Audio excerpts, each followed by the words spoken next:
بسم اللہ الرحمن الرحیم ناظرین السلام علیکم، وسیم ہاشمی آپ کے ساتھ ہے اور آج ہمارے ساتھ جو مہمان شخصیت ہیں جناب عزت مآب اعجاز الحق صاحب، پریزیڈنٹ ہیں پاکستان مسلم لیگ ضیاء الحق شہید کے، ممبر قومی اسمبلی ہیں اور سابق وفاقی وزیر مذہبی امور بھی رہ چکے ہیں۔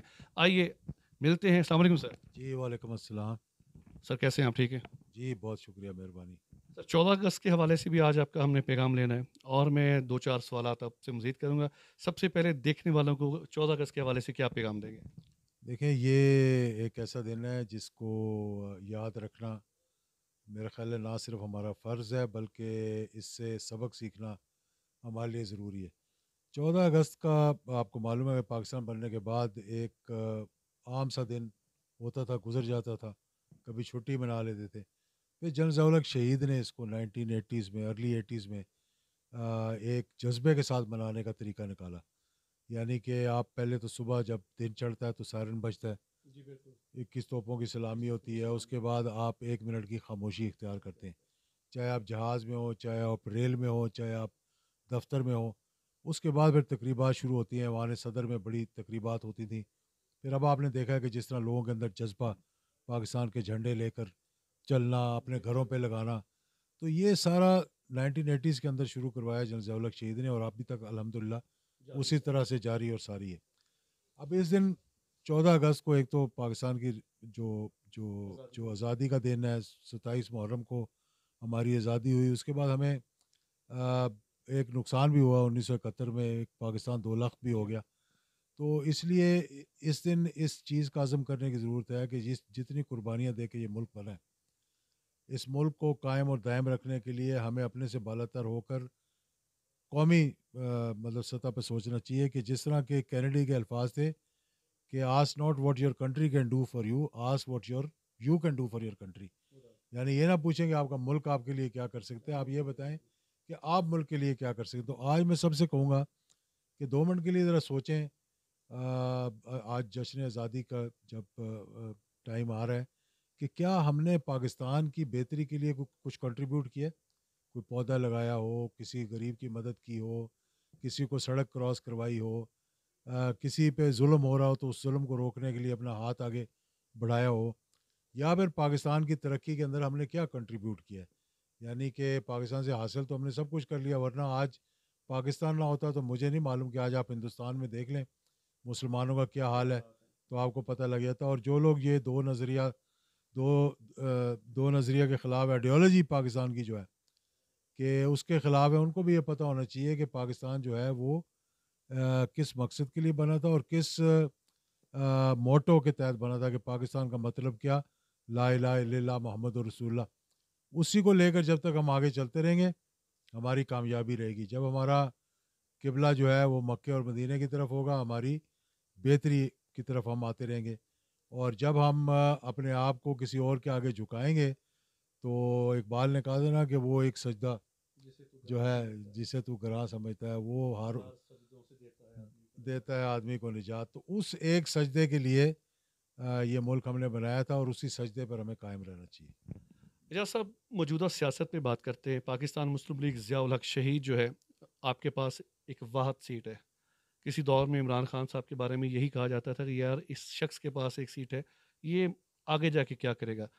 آپ کافی شہروں کا وزٹ بھی کر رہے ہیں، کیا سمجھتے ہیں آنے والے الیکشنوں میں اور جو لوکل سطحی پر الیکشن ہوں گے اس میں ضیاء الحق شہید جو ہے جماعت ہے بڑھ چڑھ کر حصہ لے گی؟ دیکھیں، پاکستان مسلم لیگ ضیاء الحق شہید ہمارا مقصد ہی ہے کہ یہ حق اور سچ کا ساتھ دینا۔ ٹھیک ہے، چھوٹی جماعت اس لیے ہے کہ ہم نے اپنا سارا زور جو ہے وہ پاکستان مسلم لیگ کے پلڑے میں ڈال دیا، جو بعد میں پی ایم ایل این بن گئی۔ اس جماعت کا میں سینئر نائب صدر رہ چکا ہوں، یعنی نواز شریف صدر تھے اور میں سینئر نائب صدر تھا۔ لیکن وہ جماعت بھی جب اپنے نظریے سے اتر گئی تو ہم نے اس سے اختلاف پیدا کر لیا، کہ آج کل ہمارے ہاں موروثیت ہے، موروثیت جماعتوں کے اندر ہے، موروثیت حکومتوں کے اندر ہے، موروثیت سیاست کے اندر ہے۔ تو جب تک یہ چیز ہم ختم نہیں کریں گے، میرا نہیں خیال کہ ہم آگے بڑھ سکتے ہیں۔ تو اس کے لیے ہم نے جو ہے وہ جب پی ایم ایل این اپنے نظریے سے اتر گئی، یعنی ان کا نظریہ کیا تھا کہ ضیاء الحق شہید کے مشن کو آگے لے جانا، ضیاء الحق شہید کے مشن کی بات نہیں تھی کہ ان اسلامی اقدار کو، ان اسلامی معاملات کو جس کو ہم نے آگے لے کر چلنا، جس طرح کہ سب سے بڑا کام جو میں سمجھتا ہوں اس ملک کے اندر ہوا، آئین کے اندر ہوا، 73 کے آئین کے اندر، وہ 8ویں ترمیم کے تحت جو آرٹیکل 2A ہے کہ جس کے ذریعے جو پری عمل تھا آئین کا دباچے میں تھا، اس کو آئین کا حصہ بنانا ہی ایک اتنا بڑا کام تھا کہ اس ملک کو مکمل طور پر اسلام کے اندر مطلب جڑ گیا ہے، یکجا کر دیا۔ اب آپ کا نظریہ کیا تھا؟ آپ کا نظریہ یہ تھا کہ آپ ہندوستان کے خلاف کھڑے ہیں، آپ کشمیر کی آزادی کے لیے جدوجہد کر رہے ہیں، پاکستان کی شہر ہے وہ اس کے لیے جدوجہد کر رہے ہیں۔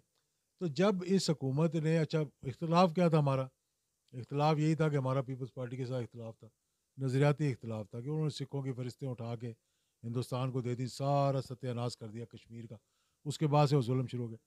آج جب انہوں نے چارٹر آف ڈیموکریسی کیا تو اسی محترمہ کے ساتھ بیٹھ گئے، انک کبھی سوکھی نہیں تھی اس کی، انہوں نے جا کے اپنا NRO کر لیا، ان کے منہ پہ پھر ایک تماچا لگ گیا۔ اور اب جو انہوں نے نیا اپنا بیانیہ جاری کیا جس میں یہ افواج پاکستان کو برا بھلا کہہ رہے ہیں، اس کا نتیجہ کیا نکلا؟ آزاد کشمیر کے الیکشن میں آپ نے دیکھ لیا کہ نہ ہونے کے برابر سیٹیں، اتنی بڑی جماعت جو اپنے آپ کو کہتی ہے 2/3 اکثریت لے کر آتی تھی، آج کہاں کھڑے ہوئے ہیں۔ اور کل جب پاکستان کے اندر الیکشنز ہوں گے، اگر یہی آپ کا بیانیہ رہا تو پھر بھی آپ یہاں کھڑے ہوں گے۔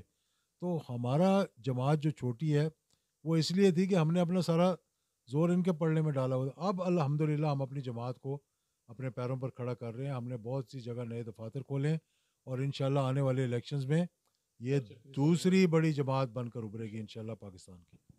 موجودہ سیاسی صورتحال میں پاکستان مسلم لیگ نون، پاکستان پیپلز پارٹی، ان کے ساتھ بہت سی جماعتیں ہیں، PDM، اور کشمیر میں بھی بری طرح پٹے ہیں یہ سارے۔ آپ کیا سمجھتے ہیں پاکستان مسلم لیگ نون کا جو سیاسی مستقبل ہے وہ کیا ہوگا؟ سیاسی مستقبل دیکھیں، جب ان کا قائد ہی ملک کے اندر موجود نہیں ہے تو مستقبل کیا ہونا ہے؟ اور پاکستان مسلم لیگ نون کے اندر اگر کوئی قیادت ہے تو وہ نواز شریف کی ہے، اس کے بعد تو کچھ بھی نہیں ہے۔ مریم کو لوگ سننے کے لیے جاتے ہیں۔ دوسری بات یہ ہے کہ شہباز شریف صاحب جو ہیں ان کا بیانیہ اور میاں صاحب کا بیانیہ میں بڑا فرق ہے۔ پچھلے دنوں آپ نے دیکھا کہ جب کشمیر کے الیکشن یہ ہارے تو انہوں نے اسکائپ پہ ایک میٹنگ کی جسے میاں نواز شریف صاحب چھوڑ کر چلے گئے، کیونکہ اس میں میرا خیال ہے کہ شہباز شریف صاحب نے کہا تھا کہ آپ کا بیانیہ ہم بیچ نہیں سکتے، یا پھر ایک دوسرے کی ہم نے مدد کیوں نہیں کی، یعنی کہ انہوں نے کہا جی، مریم نواز نے کہا کہ چچا نے مدد نہیں کی، اور چچا نے کہا جی کہ یہ نہیں چاہتی تھی کہ ہم وہاں جائیں، جس کی وجہ سے کہ یہ حالات پیدا ہو گئے ہیں۔ دوسرا، شہباز شریف صاحب ہمیشہ سے ماڈریٹ رہے ہیں، لیکن ان کا ووٹ بینک کوئی نہیں ہے، ووٹ بینک صرف نواز شریف کا۔ جب تک نواز شریف کی آشیرواد نہیں ہوگی شہباز شریف کو، وہ کامیاب نہیں ہو سکتے۔ اور نواز شریف جو ہے وہ کسی کو آگے نہیں لائیں گے، وہ کوشش کر رہے ہیں کہ اسٹیبلشمنٹ کو، ملک کو اس حد تک لے جائیں کہ ان کے ساتھ بیٹھ کر بات کرنی پڑے، اور جب بات کریں تو وہ اپنے آپ کو دوبارہ چوتھی مرتبہ وزیر اعظم بنانے کی خواہش لے کر دل میں بیٹھے ہوئے ہیں لندن کے اندر اس وقت۔ سر، جب بھی نواز شریف پر مشکل آئی ہے وہ اپنے چھوڑ کے چلے جاتے ہیں، پارٹی کو چھوڑ کے کسی ملک میں اسٹے کر لیتے ہیں۔ بلاول زرداری کو آپ مستقبل کا ایک عظیم لیڈر دیکھ رہے ہیں یا نہیں؟ بلاول زرداری کو بھی کیا آپ اس کے بارے میں کہوں، یعنی کہ ان کے بارے میں شیخ رشید صاحب بہت اچھا بولتے ہیں۔ بس وہ شیخ رشید ہی کی حد تک رہے تو بہت اچھا ہے۔ بلاول پوری کوشش کر رہے ہیں آج کل اپنی CV لے کر، کبھی امریکہ کبھی برطانیہ، کہ ہمیں ایکسیپٹ کر لو، ہم پاکستان کے لیے جو آپ کہیں گے ہم اسی طرح ہم چلنے کی کوشش کریں گے۔